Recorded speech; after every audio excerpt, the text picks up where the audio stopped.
Assalamualaikum warahmatullahi wabarakatuh. Perkenalkan, nama saya Bella Zahra Al-Alani dengan NPM 231110301056. Di sini saya akan menjelaskan tentang lamur. Apa itu lamur?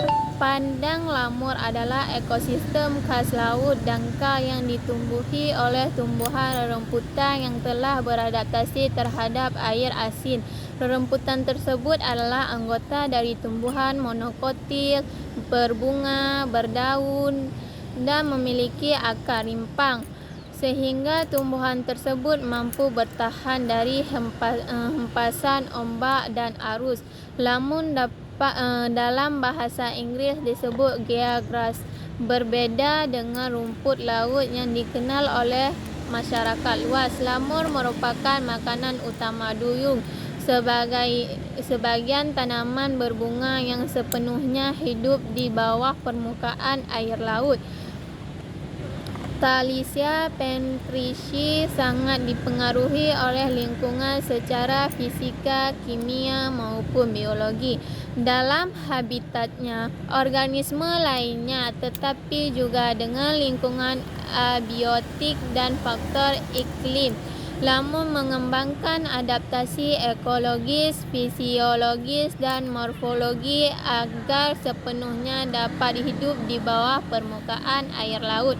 Adaptasi tersebut berupa transport gas internal, epidermal, kloroplas, dan polinasi penyebaran biji di bawah permukaan air laut. Perubahan interaksi cahaya matahari, kegiatan permukaan air laut, gas karbon dioksida di atmosfer secara global, dan suhu air laut secara terus-menerus juga respon oleh lamun dengan mekanisme toleransi maupun cekaman yang berakhir dengan kematian. Lamun merupakan salah satu sumber daya perairan laut yang paling utama karena memberikan jasa ekosistem laut yang sangat penting secara ekologis maupun ekonomis. Lamur berfungsi dalam stabilisasi sedimen, peningkatan kualitas air, dan dalam siklus karbon dan nutrisi, serta menyediakan habitat bagi berbagai bentuk kehidupan di perairan pantai dan sebagai tempat pembibitan, tempat berteduh, dan tempat mencari makan bagi banyak spesies, termasuk sejumlah ikan dan kerang yang penting secara komersial. Selain itu, pandangan lamun juga berperan penting dalam menopang kehidupan terumbu karang dan produktivitas perikanan lainnya. Lamun juga dikenal sebagai salah satu ekosistem laut yang paling diproduktif serta mangrove dan berumput karang karena keanekaragaman hayati yang relatif tinggi. Lamun adalah salah satu tumbuhan dari kelas Liliopsida yang sepenuhnya mampu beradaptasi di lingkungan laut, khususnya pesisir.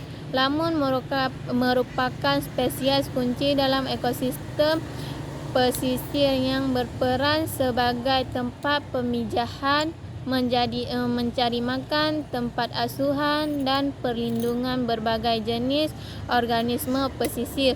Adanya gangguan berupa cekaman biotik maupun abiotik pada lamun dapat berdampak langsung terhadap berbagai komunitas yang mendiami pada lamun itu sendiri. Namun sayangnya ekosistem lamun dilaporkan mengalami penurunan di seluruh belahan bumi, termasuk di kawasan Indonesia. Suhu tinggi ketika menjadi pasang surut maupun menurunkan laju pertumbuhan dan bahkan menginduksi kematian lamun. Beberapa jenis lamun juga dilaporkan mengalami keanekan persentase kematian di akhir musim panas. Pemanasan global yang terjadi beberapa dekade terakhir tidak hanya berdampak pada kehidupan organisme darat tetapi juga berdampak pada organisme yang berhabitat di perairan laut.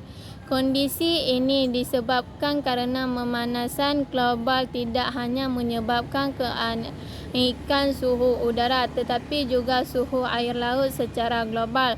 Pasang surut yang terjadi di perairan dangkal memicu ekosistem pesisir masuk dalam kondisi cekaman.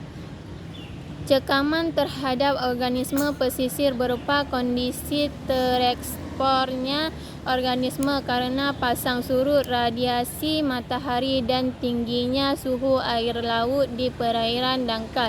Paparan suhu tinggi karena terjadinya pasang surut pada siang hari di musim kemarau dapat menurunkan biomasa daun di rimpang dan sintase tunas secara panjang rimpang lamun. Sekian yang dapat saya sampaikan, lebih dan kurang saya mohon maaf. Wabillahi taufiq wal hidayah. Assalamualaikum warahmatullahi wabarakatuh.